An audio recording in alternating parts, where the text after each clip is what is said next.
um, water that was heated up before Shabbat.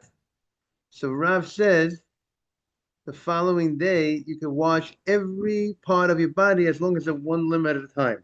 Meaning, we said they made a decree that you can't go ahead and bathe in a bathhouse on the Shabbat, even with water that was heated up before Shabbat. You can't bathe in a bathhouse. And the question, and we also said we had a whole discussion about can you go ahead and take water and throw the water over your body? And we established a law like Rabbi Yehuda that you can't go ahead and rinse your body with hot water that was heated up before Shabbat. Now the Gemara says, what about if you're not heating? You're not rinsing your whole body at once. You're rinsing one limb at a time. Would that be allowed? Okay, let's be clear. You can't bathe in hot water on Shabbat, right? You can't bathe in hot water on Shabbat even if the water was heated up before Shabbat. You can't take a shower, rinse your whole body, throw water on your whole body with hot water that was heated up before Shabbat. But what about not? And why can't you? And the same way you can't bathe, you can't rinse your whole body because what's probably rinsing your whole body is similar to bathing. Same way you can't bathe, you can't rinse your whole body with hot water, even though it's heated up before Shabbat, because of the concern that people heat up the water on Shabbat, and they'll say, "Yeah, heated it up before Shabbat," right? That the people in the wash houses, the managers of the wash houses, would heat up the water on Shabbat. Say, I did it before Shabbat. Now, what about if I'm not actually rinsing my whole body with the water? I'm just putting one limit. I'm not rinsing at one time. So there we had a Gemara machlokas in the Gemara to Rav and Shmuel. If you could go ahead and just rinse your hands and face, if the allowance is only to rinse your face, your hands, so to speak, but you can't rinse your whole body one limb at a time. Well, can you rinse your whole body one limb at a time? Right? That was a discussion we had yesterday. And Rav went on record, and Rav was lenient, and he says you could rinse um, one limb at a time, right? That was Rav's opinion. That there's an allowance to rinse one limb at a time. And the Gemara yesterday had certain questions on that opinion, right? The Gemara asked a question on that opinion, and that's what we're continuing today regarding that story. So we had another on 40A one Tashma. Then we had the Gemara says Tashma, right? About the fourth paragraph from the top. They didn't allow you to go ahead and use water that was heated up before Shabbat. Elapon of Yodav glove, only your hands and your feet. So we see you can't use every limb. You can't wash each limb by itself. So the Gemara says no proof. It says when it says you only could wash only your hands and your feet, it doesn't mean only it. You can really wash.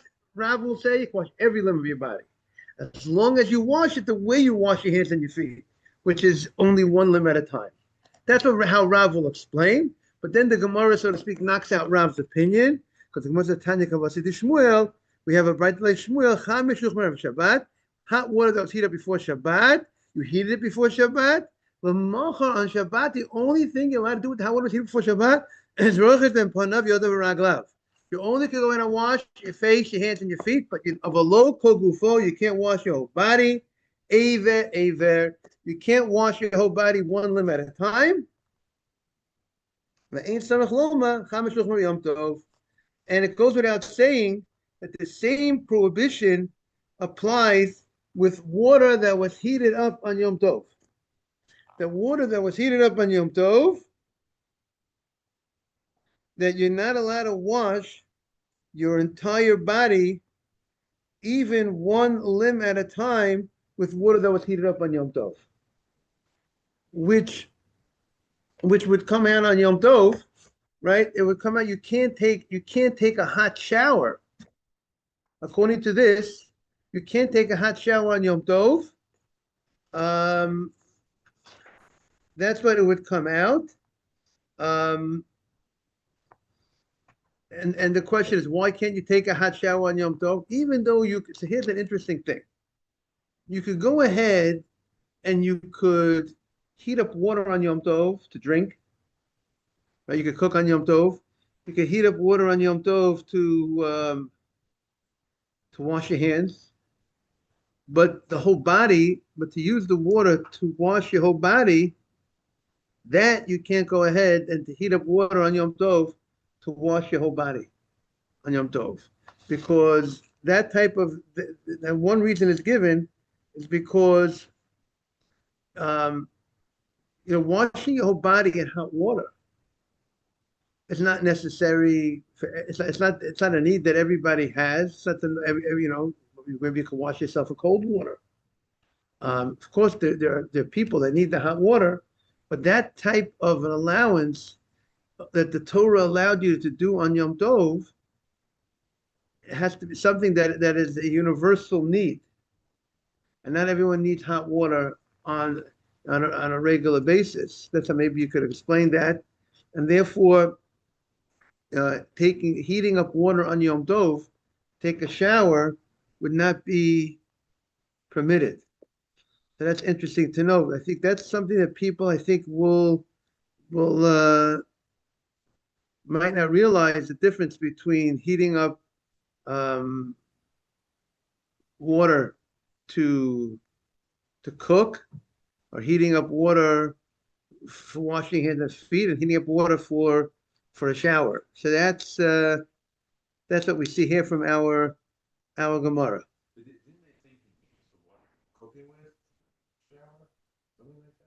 But the water that's left over, the water that's left over, you can wash it. Beis Shammai said you can wash your hands and feet. But not, it didn't say that. Didn't say. We didn't have that idea of washing the whole body with.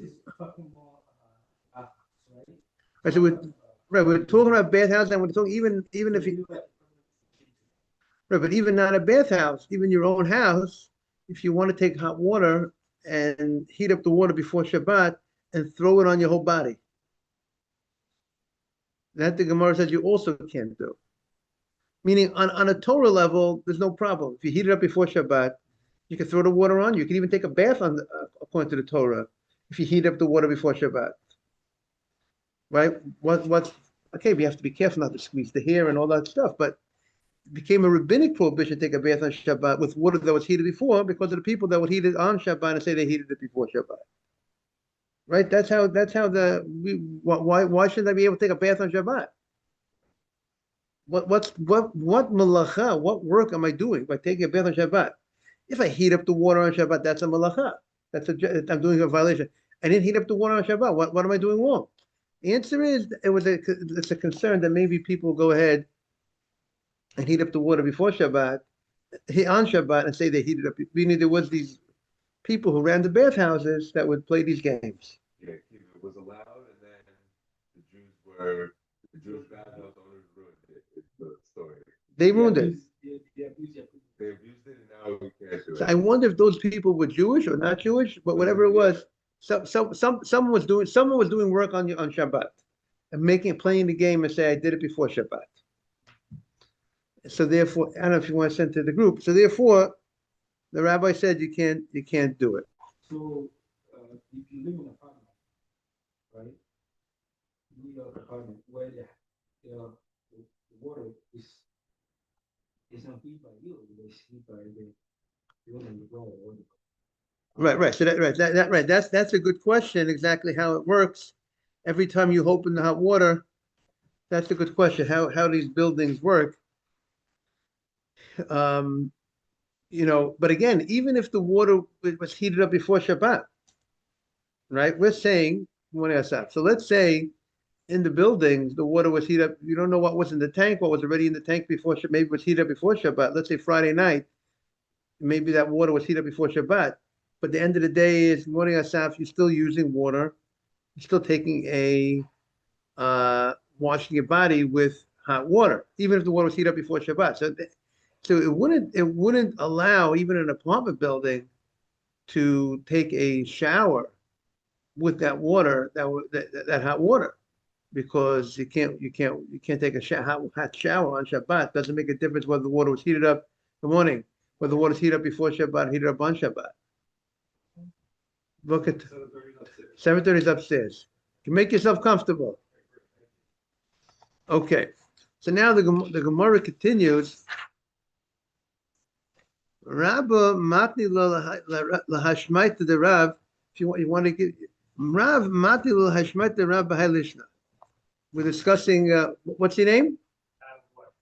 Adam Dweck. Welcome, Adam Dweck. We welcome you to the class. We are discussing.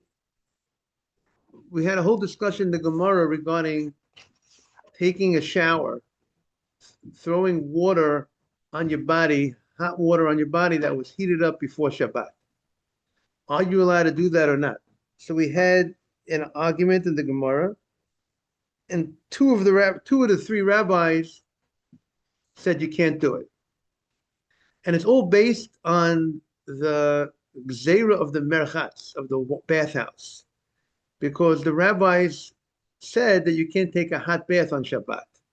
Why can't you take a hot bath on Shabbat? What's wrong? What's the malacha? What am I doing wrong?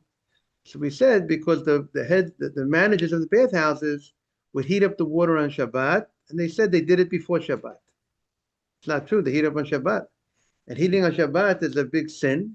Also, besides the guy doing it, the people using malacha that was done on Shabbat. And therefore, the rabbi said you can't take a bath from hot water, even if it was prepared before Shabbat. As Adam said, some bad people, some rotten apples ruined the whole batch. They make it bad for all of us that we can't go ahead and have a bath on Shabbat, a hot bath on Shabbat. They prepared the water before Shabbat. But then the question is, how far does that extend? Does it extend to a shower, just throwing water on your body, which is not a bath?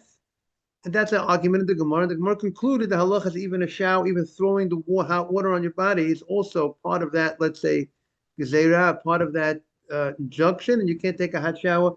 You can't throw hot water on your body, even on your whole body, even if you went ahead and you prepared it before Shabbat.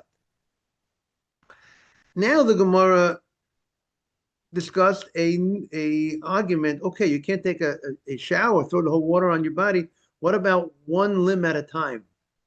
Same way I could take hot water that I prepared before Shabbat. I could wash my face, I could wash my hands with hot water that I prepared before Shabbat. Can I wash each and every limb of my body as long as I don't throw it on at one time? That's another discussion in the Gemara. And at this point, the Gemara brought two opinions. The Gemara at this point knocked out the opinion that said you could do one limb at a time, and was so far following Shmuel's opinion, which says only your hands, your feet, but you can't do your whole limb at a time. And now the Gemara has Rabbah had a different text. We're on the bottom of 48:1. He had a different text in the argument of Rav and Shmuel. Or he had look what he had a text in what Rav's opinion was. Rabbah matneila lahashmaita the Rav hailishna. You have it? Rabbah learned the statement of Rav in the following way. He said the following. Chamin shehu chomu be'erev Shabbat. Hot water that was heated up before Shabbat. And you want to wash, you want to go ahead and use it on Shabbat. Amarav rochetz behem kol gufo. Rav said you can actually, you can actually go ahead and wash your whole body at one time, as long as you leave over one limb. You leave one out. And you don't go ahead and do all at one time. So therefore, it's not similar to a bathhouse. Yeah, a bathhouse, you wash your whole body at once. A shower, your whole body is washed at once. But here, you're not washing your whole body at once. And then the Gemara, Eitive, and they asked, Eitive kol hani tiyufta. They asked all these questions the same way on the first text of Rav. The Gemara had all these questions because we have all these bright thoughts that says you only wash your hands and feet, and you're saying you could use the whole body besides one limb at one time, which seems the Braitos are contradicting that opinion because we see in the Braita you can only do hands and feet. It doesn't say you can do everything but one limb. And also, we had the last Braita that we had that was pretty clear that says you cannot do your whole body one limb at a time. So it doesn't say you could do your whole body as long as you leave over one limb. So to Yufta, so that knocks out the opinion of Rav, which is interesting to note that there's a general rule in Shas when there's an argument between Rav and Shmuel. The law follows Rav when it comes to Isurim, things that are matters of Isur and Heta, things that are permitted or forbidden. And the law follows Shmuel in money matters. Shmuel was more of an expert in financial matters.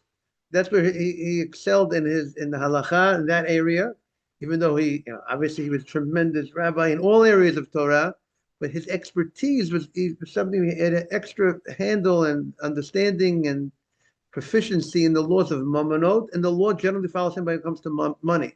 Rav, the law follows him by Isurim. And here it's interesting to note that it follows Shmuel, even though this matter is not a financial matter, it is a matter that deals with Isurim, Shabbat, what you can do on Shabbat, what you can't do on Shabbat, and it follows Shmuel to Yufta. So now the Gemara continues. Amalei Rabbi Yosef la Abaye. Rabbi Yosef says to Abaye, we're on now 40a 2. Rabbi Yosef says to Abaye, Rabbah, Mika Avid Kishmaitei de Rav. Did Rabbah follow the statement of Rav? Meaning to say, Rabbah had a text that Rav said you can wash your whole body at once as long as you leave one limb over. Did he follow? And that was his recording that he had. Rabbah said that the opinion of Rav, who preceded him, was you can wash your whole body at one time as long as you leave over one limb. So the Gemara wants to know: Did Rabbah, who had that text of the opinion of Rav, as so, did he in practice in his personal life follow that way or not? Now, why is Rabbi Yosef asking Abaye the question? How did Rabbah act? How did he act in his personal life regarding washing his body on Shabbat at one time, except one limb? Did he do that or he didn't do that with hot water?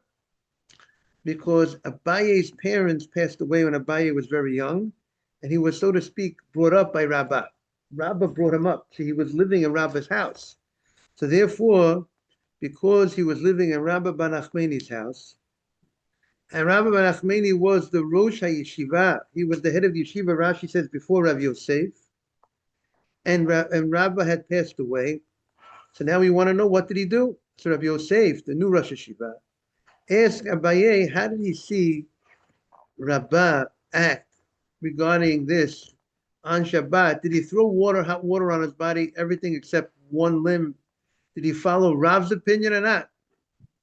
Amalei Abaye said, Lo Yadana, I don't know. I don't remember seeing. I don't remember.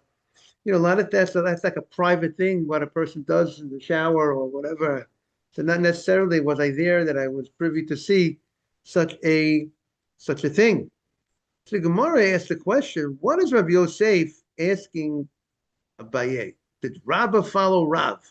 How would Rabbah follow Rav? We knocked out Rav's opinion. The Gemara knocked out Rav's opinion the same way the Gemara knocked out. The Gemara is thinking that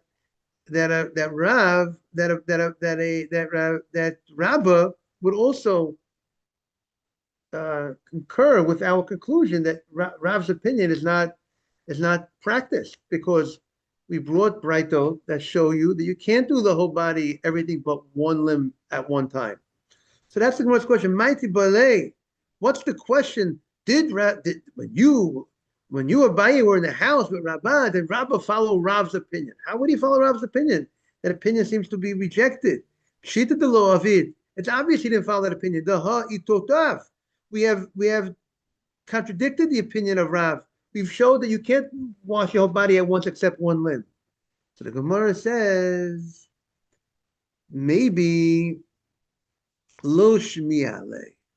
it's possible Rabbah Rabbah might not have heard all these questions that we had on Rav, and therefore Rabbi Yosef wanted to know, did Rabbah follow Rav? Did he conduct himself like Rav, or did he not? Now, so in the commentary, he says that even though Rabbi Yosef himself knew that Rav's opinion has been knocked out, and the law doesn't follow Rav's opinion, so why is it necessary to know what did Rabbah do? Even if Rabbah would have followed Rav's opinion, that's not law. But he wanted to know the general conduct of Rabbah. Did Rabbah follow the opinion of Rav even when Rav was lenient? Like we're going to see in the Gemara, or not? How far did he go in following the opinion of Rav? That's what he wanted to know. Because here, this was a big leniency to allow to wash the whole body at once. Good morning. To wash your body at once except one limb. So that's a big leniency. Did he follow that opinion even when it comes to lenient? So the Gemara says, now, the Elo Shmile, the Gemara says, even if Rabbah did not hear that Rav's opinion was contradicted, right? Even if Rav did not hear that Rabbah's opinion, let's see it again. The Elo Shmile, and if Rabbah did not hear, what was the question? The question was, he wanted to know, maybe he did not hear, maybe Rabbah did not hear the questions on Rav, and therefore, if you heard all the contradictions of Rav's opinion, so definitely you would not have followed his opinion. But if you didn't hear the contradictions, so would Rabbah have followed his opinion or not? That's the question, right? Again, let's make it clear. Good morning, David. The question is, we have Rav. We have an opinion, Rabbah. We have Rabbah and Rav. Rabbah is a later rabbi. And Rabbah, reports a statement of Rav. What did Rav say, David? Rav said on Shabbat, you could wash your whole body with water that was heated up before Shabbat. You could pour the whole water on your whole body as long as you leave over one limb of your body that you didn't throw the water on. Rav says you could do that. That is the opinion of Rav. That Rav went on record, you could do that. And then the Gemara showed that's what Rav did. Well, that's Rav's opinion. And Rabbah is the man who reports that.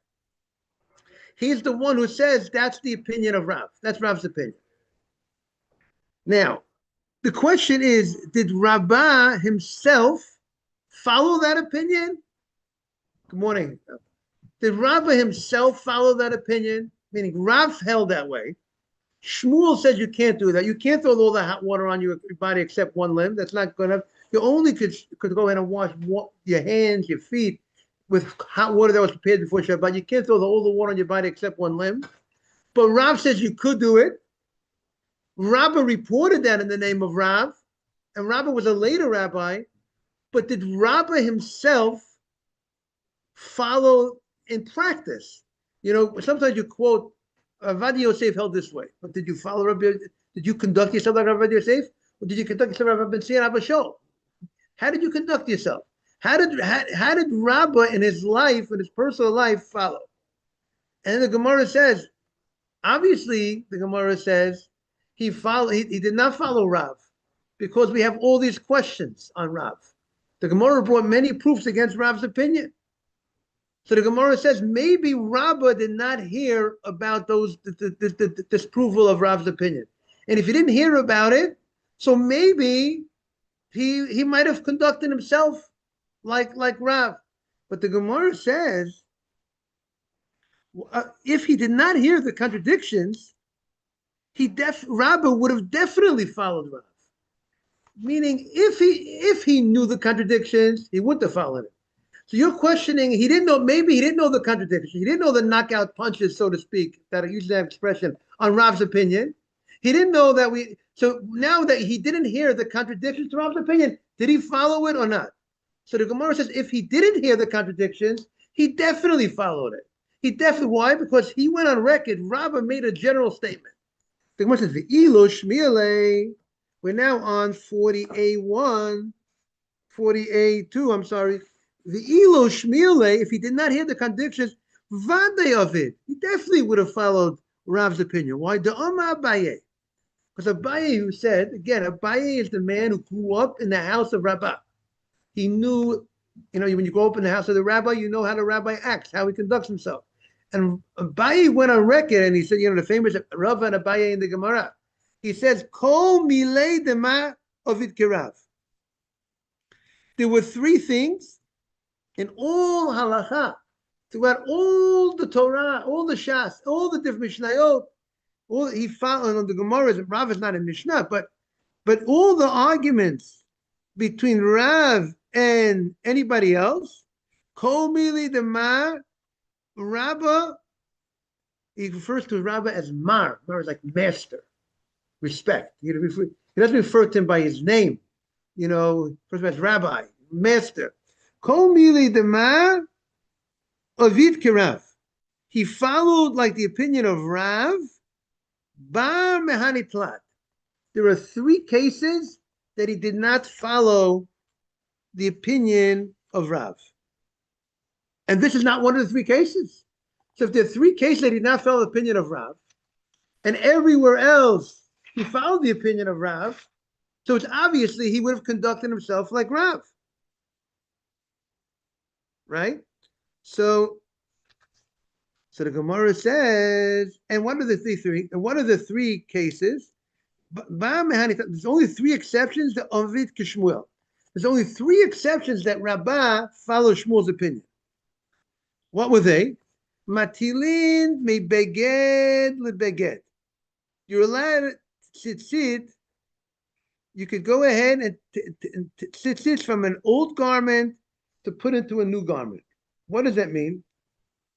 The question is are you disgracing the tzitzit?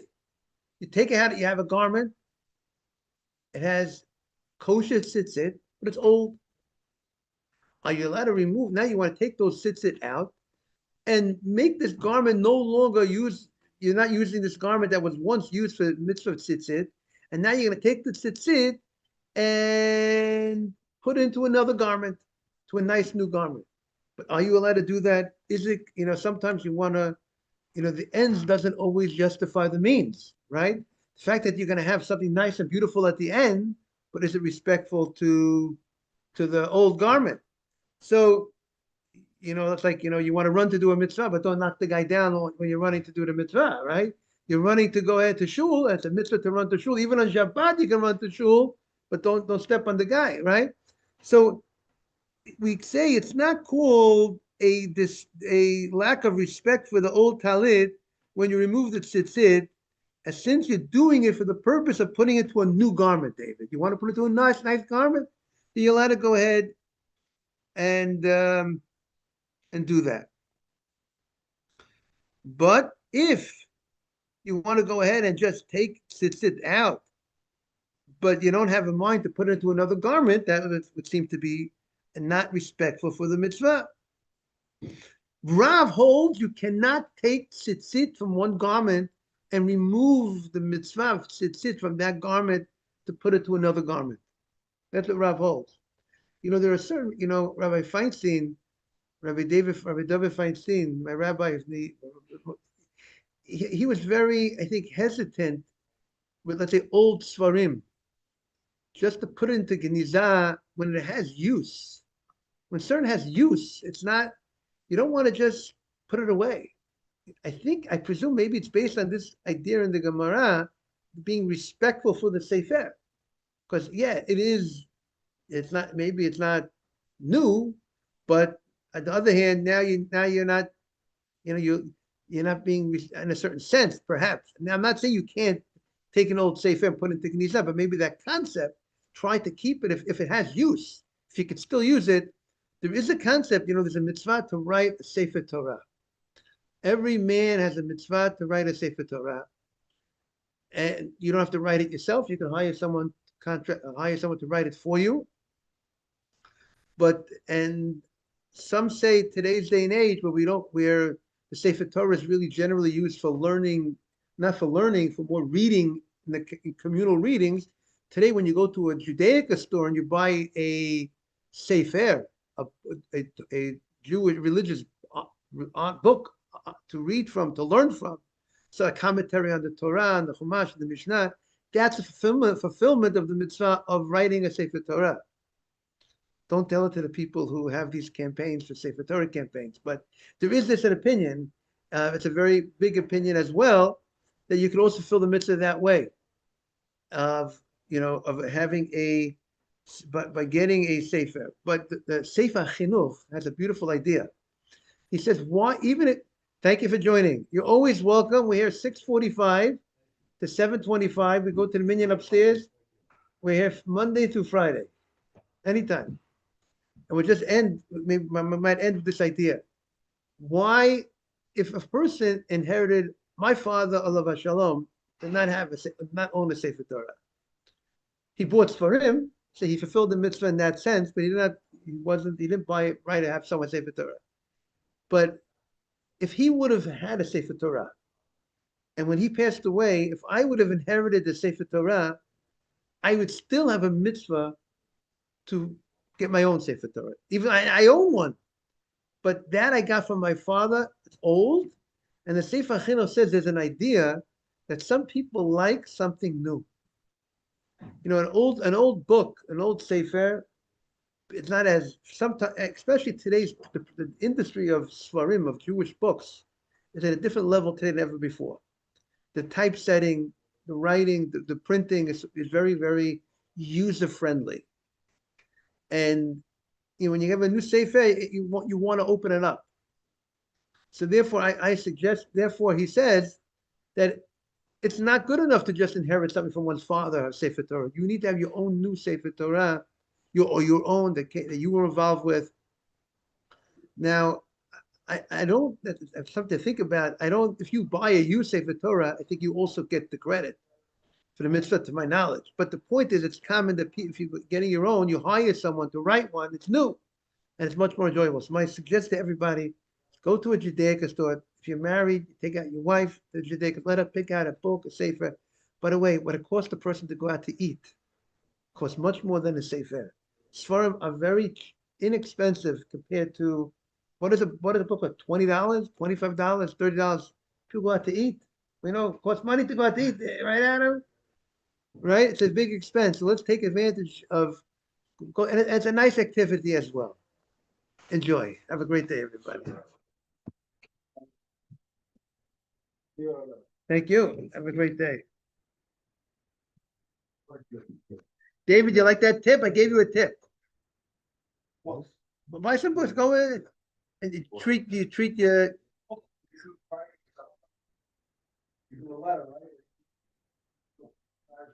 But yeah, but it needs to research it a little bit. Exactly, how does just one letter do the trick? There is an idea. If a Sefer Torah is missing a letter and it's not kosher, but you writing one letter, you made the Sefer Torah. So I wonder, maybe it's connected to that. But I think the way to do it is you should own the Sefer Torah. And when you write a letter, you own a share in the whatever it is.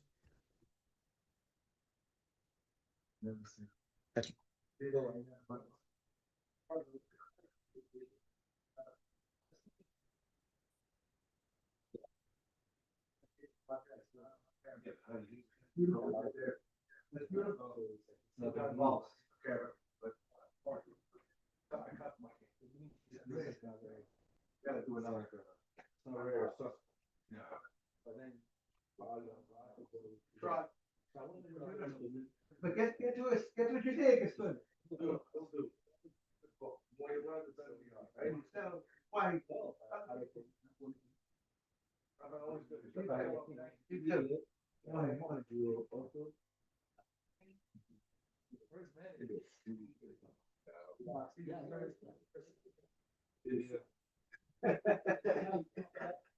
Great system.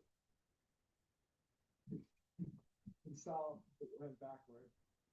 Wow.